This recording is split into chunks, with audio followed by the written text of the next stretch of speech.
Welcome back to Legends of the Tabletop.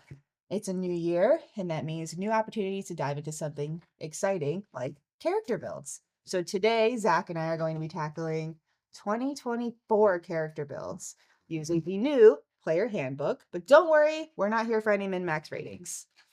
Yeah, we're trying to figure out the best way to find a character that we really want to role play with. We're doing our best to not just max out the stats, but actually have some fun with these characters.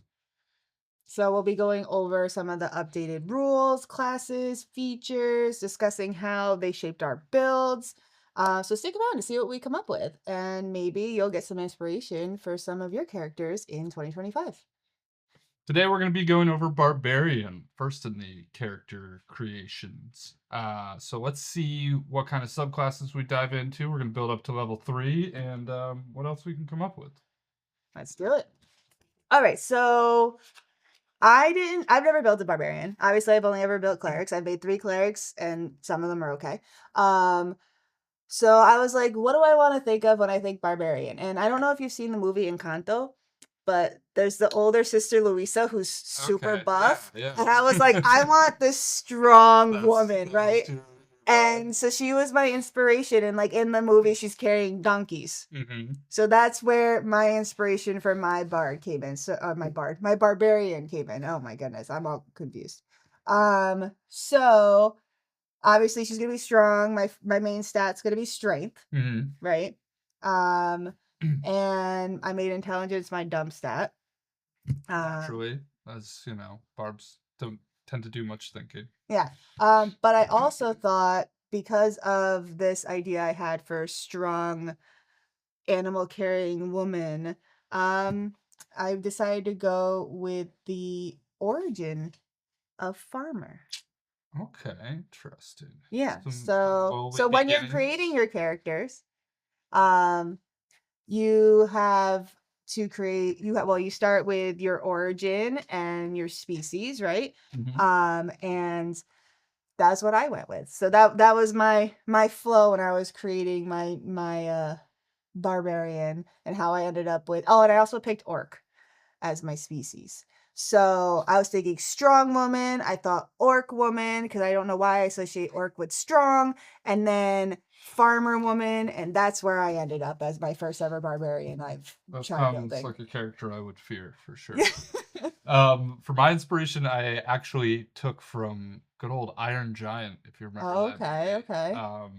Who we figure out at the end, spoilers if you haven't seen the 30-year-old Iron Giant, that he's like created for war. Like he used to be some creation that had missiles and everything. So I decided to go with a Goliath, and he's going to his origin is soldier, but he's had a change in his life, and now he lives in the woods and talks to birds and is like a gentle giant.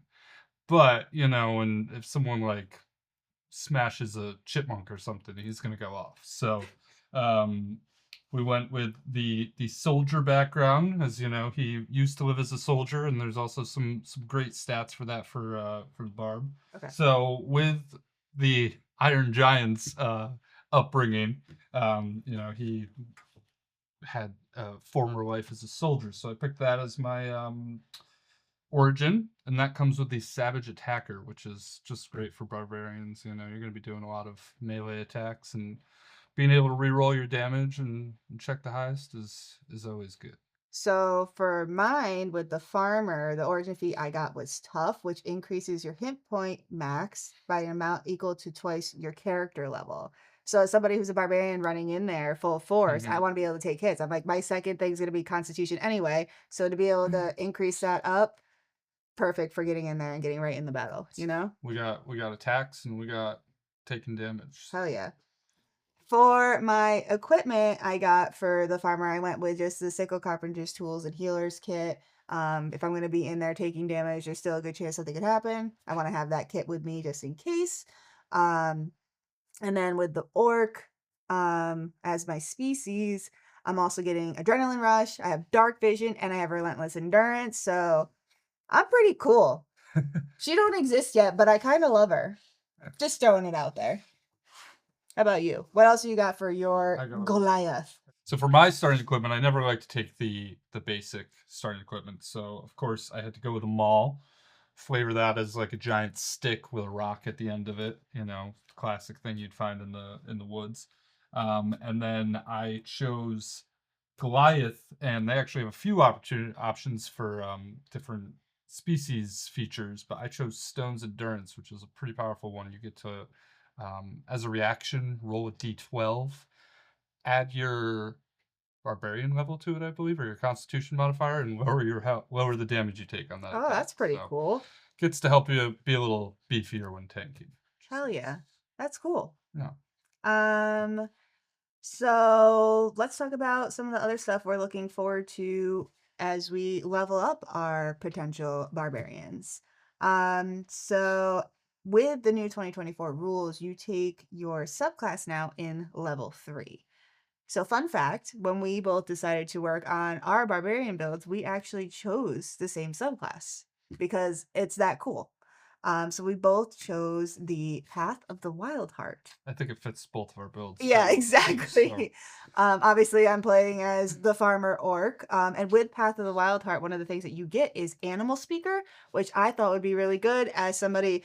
I personally love animals, and how many times have my animals been sick? And I wish I could say, "What is happening to you? Tell me why you're not eating. All you do is eat," you know? And I think as my orc strong farmer who is out there defending her flock from all of the predators, you know, she could hear when things are going on or ask the animals if they sense anything, you know. That was what I was thinking of as I went into it. The Path of the Wild Heart also comes with some pretty great abilities. There's 3 choices you get at level 3, and you can choose any of those when you take a rage. So you have Bear, which is while your rage is active, you have resistance to every damage type except Force, Necrotic, Psychic, and Radiant. So you're bumping up the amount of damage that you're resistant to, which is definitely helpful. For Eagle, when you activate your rage, you take the disengage and dash actions as part of that bonus action. While your rage is active, you can take a bonus action to take both of those actions. So you'll be speeding around. You can, help support all the other players in your party. And then the last one is Wolf, which is while your rage is active, your allies have advantage on attack rolls against any enemy of yours within 5 feet of you. So really just being sort of a buff for your team and, Oh yeah. and helping those other melee fighters get in there. And with this subclass as well, you also get additional things at level 6, 10, and 14, I believe. So one of the things I think is really exciting at level 6 is with Path of the Wild Heart, you get Aspect of the Wild. So it's similar to, well, in that it's animal based. So you can either have the owl, which as an orc I'll already have dark vision, but I believe you have a dark vision of 60 feet, and if you already have dark vision, the range increases 60 feet. So I would get 120 feet of dark vision, so that's cool. Your second one would be the Panther, which allows you to have a climb speed equal to your regular speed. Super cool. And then your third option would be the Salmon. So you have a swim speed equal to your regular speed. So how many times have you been trying to roll to do something cool and it doesn't work out for you when this can just give you the ability to climb that cliff or swim over to that cave? Looking at you, Gradic Rivers. Yeah, I feel like that one gives you a lot of opportunities outside of battle to Mm-hmm. be useful for Absolutely. sure. Well, 14, you get 3 more animal abilities, which are some of them are insane. The Falcon, while your rage is active, you have a fly speed equal to your speed if you aren't wearing any armor. There's nothing more frightening than a giant barbarian flying down. Imagine a freaking Goliath too, just flying in. You like look up and see something blotting out the sun, and it's a man with a maul. Lion, while your rage is active, any of your enemies within 5 feet of you have disadvantage on attack rolls against targets other than you or another barbarian who has this option active. So that's another thing where you're just buffing everyone around you. You can have your teammates come in, and they're less likely to be hit. Anything to help the team. And then Ram, while your rage is active, you can cause a large or smaller creature to have the prone condition when you hit them with a melee attack. So you're just sending out advantage to all of the attackers. So there's some pretty crazy stuff that you can get once you get to level 14 and before that. Yeah, I think this is really cool, and, like, even with us picking the same, subclass, there's a lot of different options in there Yeah. that we could both be barbarians doing Yeah. completely different things. I could always be doing the bear rage and you could always be doing the eagle rage. Yeah, Yeah. like, that's so freaking cool. There's variety within it. 100%. So, thank you so much. That wraps up our 2024 character builds for Barbarian. We hope that you enjoyed our content and we hope you enjoyed the process of getting through this build with us. Go out and build your own barbarians and like and subscribe and tell your friends. Thank you so much. Bye, guys. As always, stay legendary.